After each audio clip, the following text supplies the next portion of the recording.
Welcome back everyone to my Let's Play of Final Fantasy Mystic Quest for the Wii Virtual Console. Last episode, Marshman and Reuben found their way into the lava dome to try to find the fire crystal. We stopped here where we end up getting the Moon Helm, a new piece of headgear that gives 5 more defensive power to Marshman, but more importantly, gives him resistance to fire. So now both Reuben and Marshman have fire resistance. That'll be really good because the boss of this area, which is really complicated, is going to use fire attacks. So we just did a little bit of diving into this area last episode. We still got a lot more to go. Like I said, this is a pretty big dungeon. A lot of complicated, twists and turns. So if you're not like following a good map, it could be easy to get lost. So even with a map, sometimes it can be hard to get lost because there's a lot of backtracking that's going to be required. We're just heading this way because this will eventually lead to a dead end where we're getting like all the treasures. And this also leads to a switch that we have to hit to open the door to the boss. But even though we're going to be opening the door to the boss's lair soon, it's going to be a while until we get to the boss because we got to do a lot of backtracking and exploring the other side of the dungeon. So you step on that and that opens up the doors. That's the boss door over there. But like I said, we have a lot of backtracking to go. So we're going to backtrack all the way to the beginning. If you're not looking to get all the treasures, you could go back to where we exit this place. And I was talking about there's that you can equip the cat claw and you can climb down and then fall down the one ledge. Just to take a shortcut. We're heading back to the beginning because remember at the beginning there was a split path.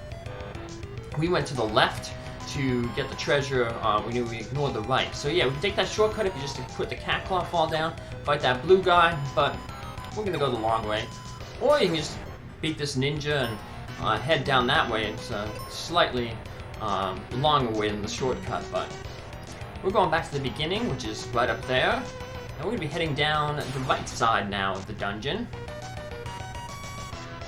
We'll be getting that treasure over there in a little bit.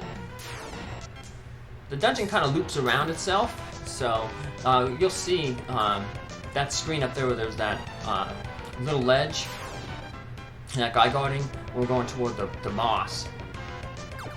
We're going to head in this cave first. This will eventually end up taking us to where that genie guy is on the upper left there, that one treasure chest. But you definitely don't want to miss this right here, this treasure chest over here, because you can tell it's a special treasure chest because it's red. So, luckily Marshman did not fall in that battle. He survived with 1 hit point, so yeah, red treasure chest means something important. And it's going to be the life spell, so now finally Marshman has the life spell what all his companions had, so now he can bring them back to life if they're knocked out inside of battle. Because remember, outside of battle, if you're knocked out, you get revived.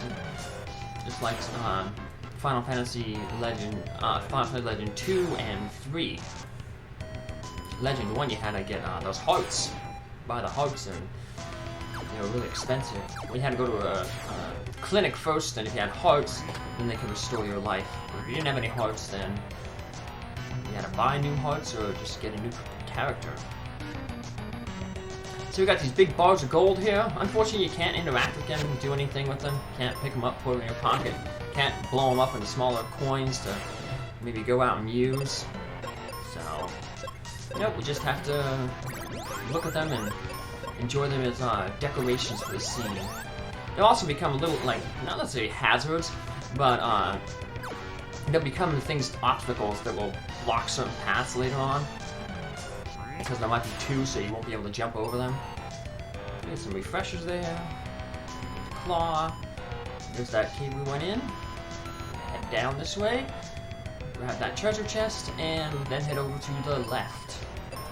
And that'll pretty much put us back to where we were when we left the cave that, or the entrance that opened up the door. So, go this way. And we don't have any. Nah, all these monsters we've already seen before. There will be some more monsters coming up shortly, though. New monsters.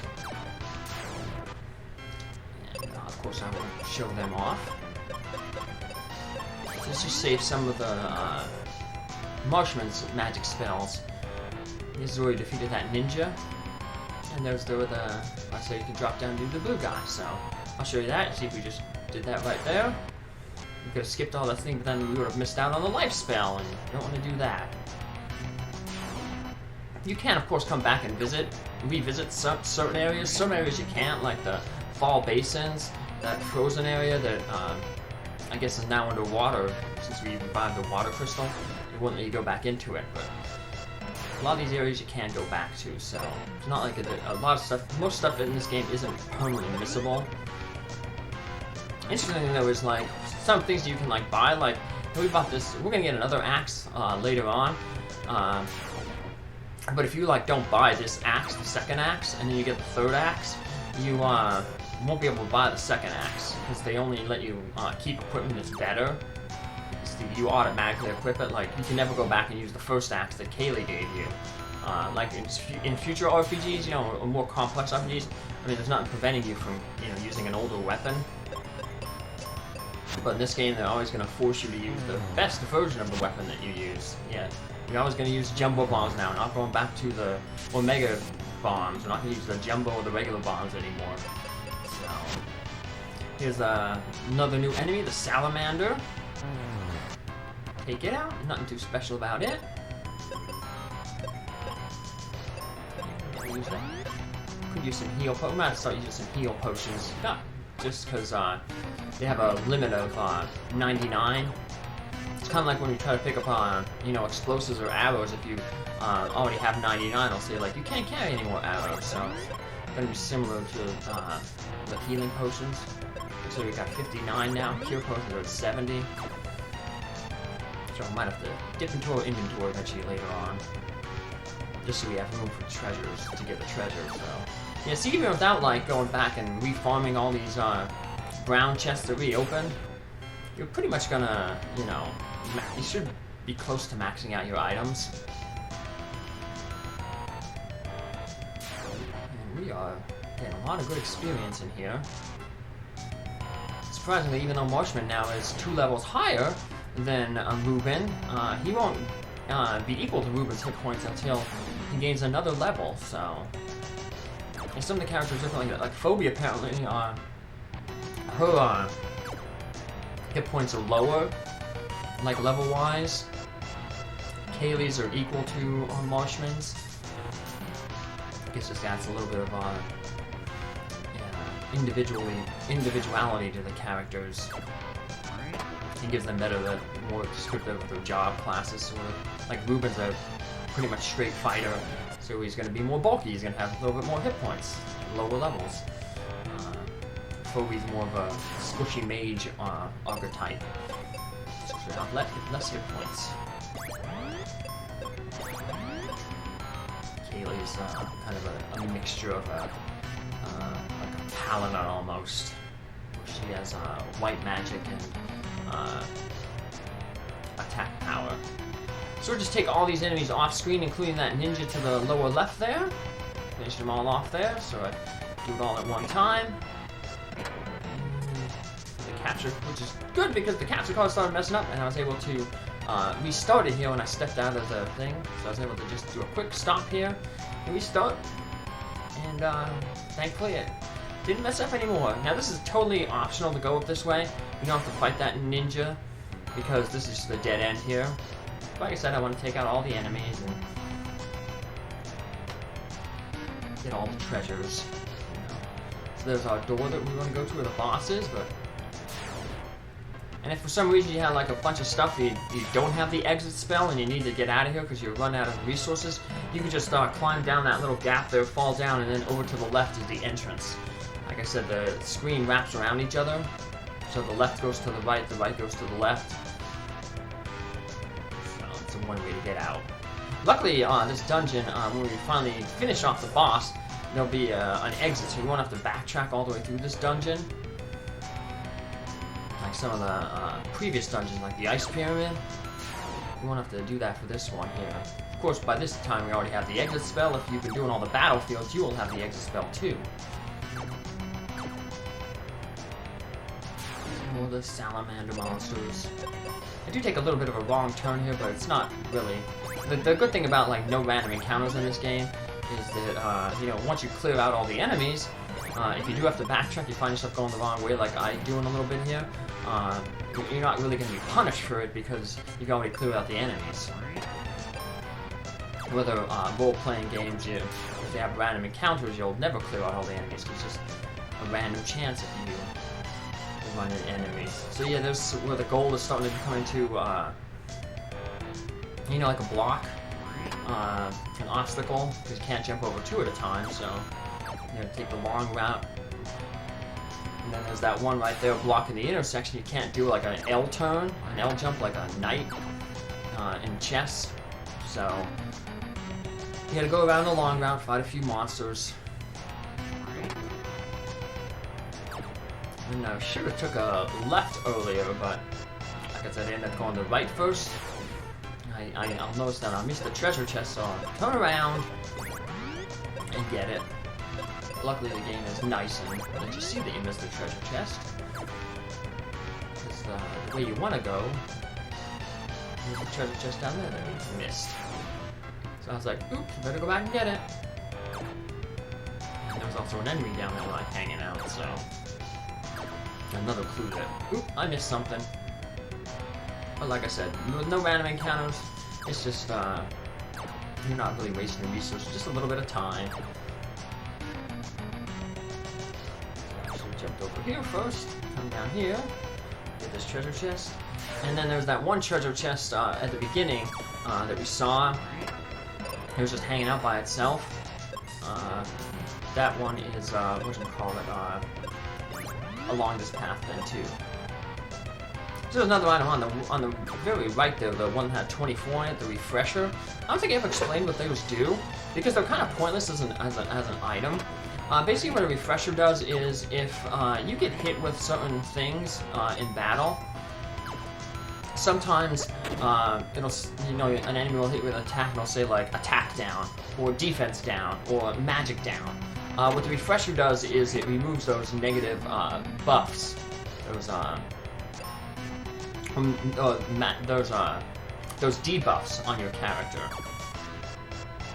So it kind of reminds me of Final Fantasy II, where there was, you know, different status ailments, and there was white magic that cured status ailments that only lasted in battle. So those like white magic were kind of pointless. There was like Basuna, which could remove a status ailment in battle, but like if it was just, it would only work on status ailments that lasted in battle. So if you just finish the battle off, there was no use to, you know, it's better just to grab the Asuna spell that healed us things that followed you out of battle. So here we're finally in the boss's room. We've got a little bit of platforming to do. So to the north is just a dead end. Over here, though, we're gonna get some treasure. Southeast corner, also on the northwest corner, there's some treasure, but thankfully that one isn't covered by monsters. And down here on this side is just a dead end, but I just want to show it off. See? And then right up the middle is where we're going to find our boss. And if you don't have like that Moon helmet and have fire protection for Marshman, it can be a little bit tricky because this guy's going to use a lot of multi-hit fire spells. Which is also one of the reasons why I wanted to, you know, do that thing to reset the status protections for Reuben, because he just inherited Phobe's status resistances, and that was water. We need him to have fire, so it's the end of the line for you. So once again, it's similar to the Medusa. The best source of damage is going to be Marshman using the white magic. So whenever you're using magic to attack, you want to equip with the cat claw. I think that's the dragon claw. or the Charm Claw, because that boosts your magic a little bit. It adds +5 to your magic stat, so you're going to do a little bit more damage, so it just makes it a little bit more effective, and a little bit of extra hit points here and there for spell a difference. Yeah, unfortunately you don't get as many charges in the wizards as you do with your black magic. But that's because the wizard magic tends to be a little bit more powerful than the black magic. Yeah, just mainly use whatchamacallit, the white magic when you have a chance, or when you need to. You still need to heal occasionally. Sadly, that paralysis isn't gonna leave on its own, so Marshman's gonna have to waste a turn moving that thing with a heal spell. And of course, if Marshman gets paralyzed, then you would have to use Reuben to use an item, because Reuben only has the life spell. They give every NPC a life spell, just, you know, helps. So now that we're kind of both back on the offense, we can have Reuben just attack, and hey, the dual head Hydra just lost one of its heads, doing a decent amount of damage. Marshman, because he's going to run out of white magics eventually, you kind of want him to kind of be your healer if you need it.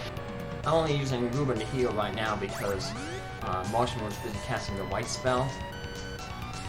But now that the white is over, Reuben, as always, is going to be doing more damage physically than Marshman, even if Marshman equipped the strongest weapon that he has, which right now is that axe, the battle axe. And we got another petrification there. Gotta heal up Reuben again. Axe is the strongest weapon you got right now, so use that. Sadly, Thunder Hood's pretty bad. But at least it's a single targeting attack. Where his Flame Breath sometimes hits both of you. Both of you with the fire type attack. So that's why I said it's good that you have the protection from fire. So now he's down to his last form. Like I said, he needs somebody to cure, have Marshman cure, because Reuben does a little bit more damage with his Morning Star than Marshman does with his axe. So, like I said, not too much more, because like I said, Marshman's gaining levels. He actually out-levels Reuben now. But as I said, with using the cat claw for the white, it's always better to, you know, a little bit of numbers add up over time. So, it's like you're doing like 10 extra damage, and you know, per turn, 10 turns that's an extra 100 damage, and that just might save you a turn. So,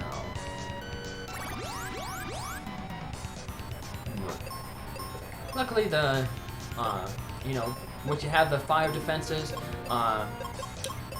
and you know, not really waiting until you're down to like single-digit hit points, the boss is manageable. It just takes a little bit of time. Bosses, like I said, they tend to be sponges, hit point sponges toward the end here in the game.